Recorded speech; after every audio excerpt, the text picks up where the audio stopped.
People, deluded, I'm back again. While it's not been officially confirmed about Marin signing, the Spanish journeyman defender who's primarily been, earned these plaudits for me anyway, seeing what I see based on being at Flamengo. Apologies for getting his nationality mixed up in my last video. I know he was Spanish, but you know when I start waffling I get carried away.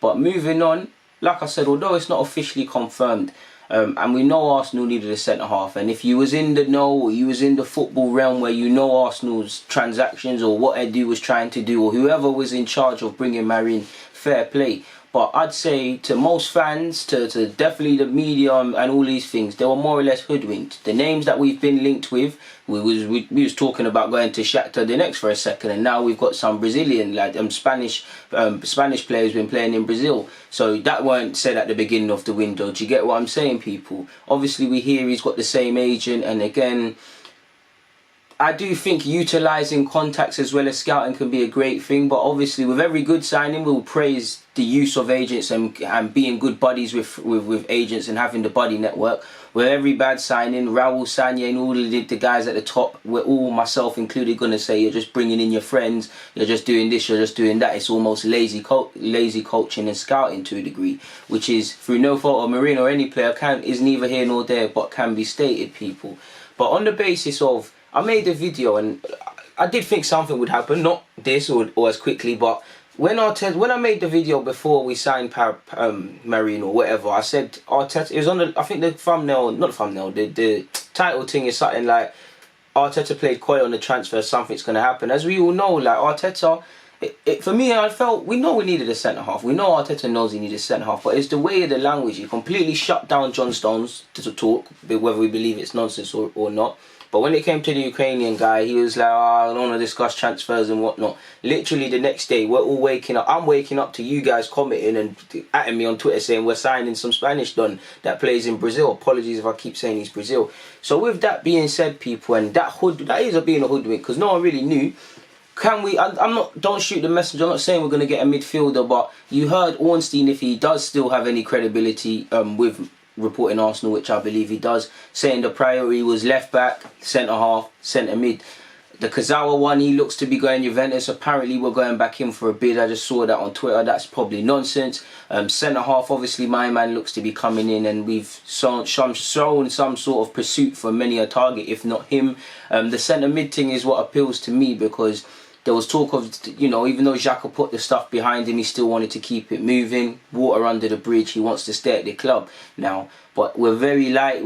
Our options are dead in defence as well, because we ain't got none because everyone's injured. But midfield, dangerous game.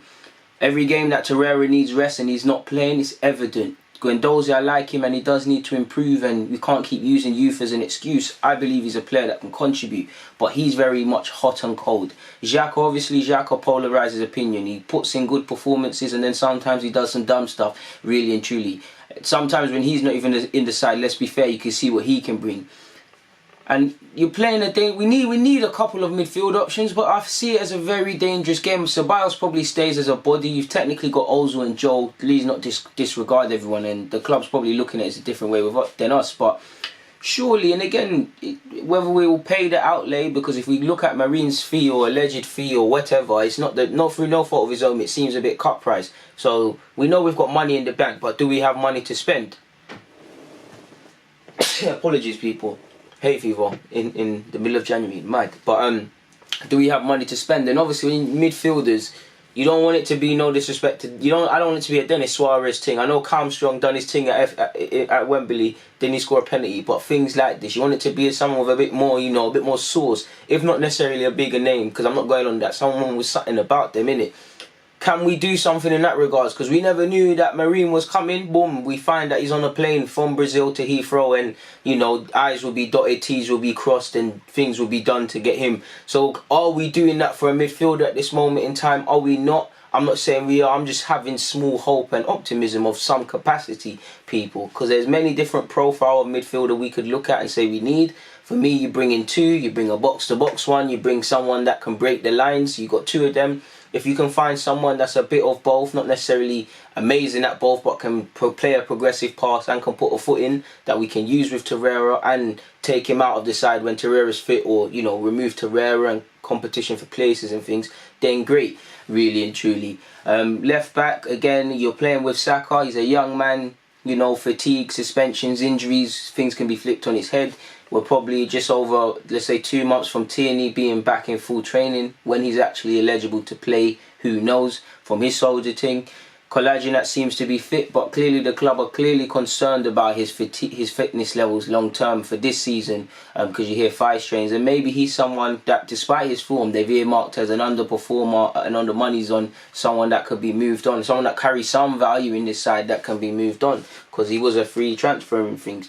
So I don't know, people, in that regards. Moving away from that though, people, and we're speaking about youth players for a second, just how cutthroat football is. Newcastle have signed ex-Arsenal player, youth player Stan Felteni. He's quite decent. He's a central midfielder. He's 18 and he spent 7 years at Arsenal before making the switch. He signed scholarship terms. Now, he's been linked with West Ham. He's been linked with Newcastle for a minute.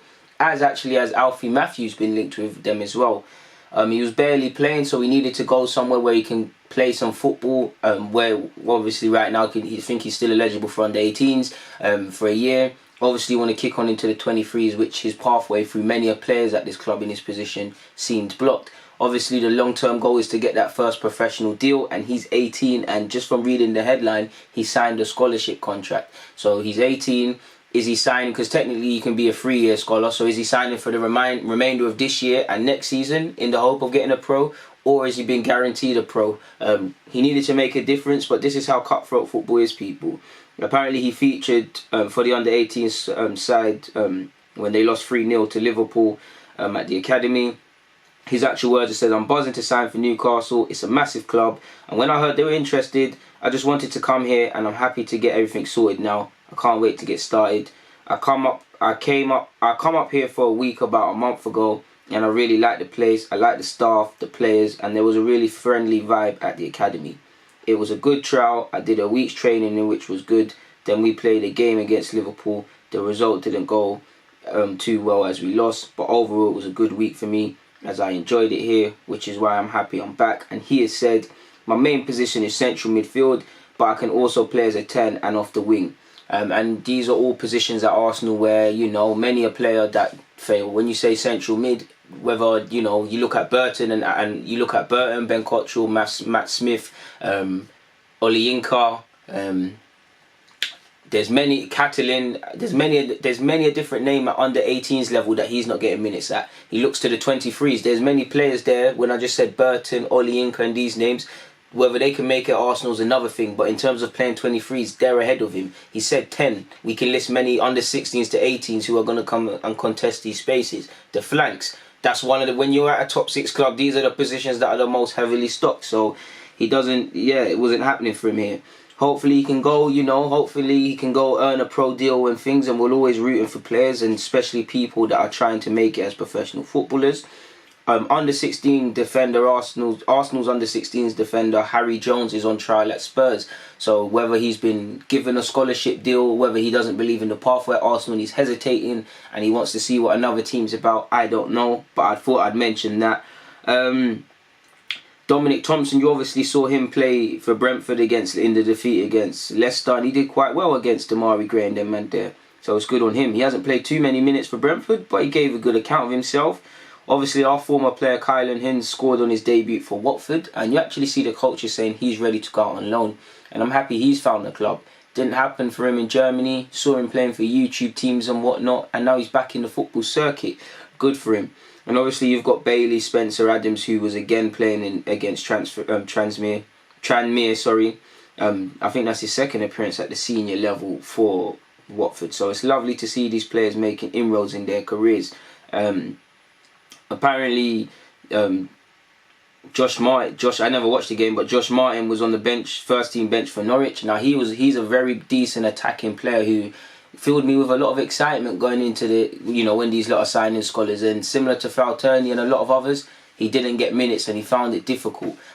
He left, he's joined Norwich, he's been banging it for their 18s and 23s, and you know, his hard work's been rewarded, so he's on the first team. He's on the first team bench. Got a long way to make it and things, but this shows what you can do if you get your head down and you change your situation. And it shows how football's a funny old game of opinions, because at Arsenal they might have thought, you know, he's not someone we're looking at. Norwich, they might think he's the best thing since sliced bread. I'm not saying either party said this or didn't, but it's just football's a funny old game of opinions, man, and it's really cutthroat because they've gone through training, you know, from youth to under 16s, getting a scholarship. It hasn't worked out. They've had to trial at other teams, and I'm happy it's worked out for everybody, man. I'm happy to hear that these ex-Arsenal players are making a debut or a next club, or they're doing things like that. It's lovely to hear as an Arsenal fan, people. Why wouldn't you want to hear that? So yeah, apparently there's not really a need to speak about this, but I will. Arteta said on Martinelli, "I like to talk about potential more than what it is at the moment, because for him, there's still a long way to go. The stature of this club, to give him the key to do that straight away is not fair on him. We have to bring him down. I want him to train with his head down every day, and slowly he'll start to earn the praise if he does what he needs to do every day. But it's not about 1 or 2 days." And that's basically saying that, trying to keep his head on the ground. Martinelli is very humble. Like you've seen, he knows he needs to keep his head on the ground. I do think fans need to allow him, because he's going to go through tough periods. Get excited, but recognise he's 18. It's like, if Aubameyang leaves tomorrow, I'm seeing a lot of shouts and give it Martinelli. I'd give him opportunities and things like that, and he would still play regularly. You don't know me, I'm a big fan as you. I'm always saying Martinelli should start every game. But let's be realistic. Let's take away his youthful enthusiasm, that his 10 goals, which are big 10 goals.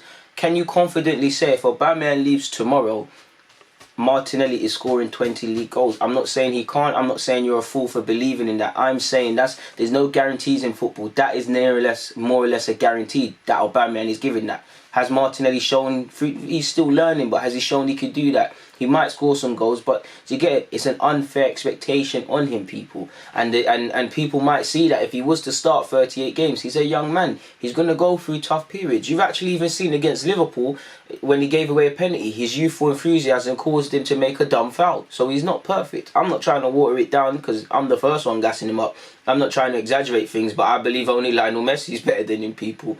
On this serious note, it's lovely to hear that from Arteta. Obviously, the lad's got ability. Obviously, from some, I don't think it would be Martinelli, but some young players in his position could start to believe they're better than they're at. I've seen it happen at Arsenal, I've seen it happen at many clubs. When every man is telling you, every man, woman and child has your name on the back of their shirts, it's calling for you to play. Especially in today with social media, everyone wants you to play. Every fan channel is about you. Everyone's bringing compilations. People are photoshopping images of Pele holding the World Cup with your face. You know, you're playing well and everything seems to be going right. Like, you start to believe in your hype and things, and that can be positive. Believe in your source, but it can create a sense of complacency. You might not try as hard. Like, it's a bad example, people, but how many times have you heard a female say, like, when they've been with a man for a time and they've heard, when you was pursuing me and trying to get me, you weren't the same as now we're together, sort of thing. I'm not saying that's me, because you know my thing. But you see what I'm saying? It's, you might not be as hungry as you're chasing something than when you've got it. Man, I love these weird examples, but it is what it is. On that note, I'm going to get out of here. Enjoy the rest of your afternoon, people, on this fine Sunday. I say fine, it's about to rain, but by London standards. Either way, it's been a pleasure speaking with you guys. DG, I'm out.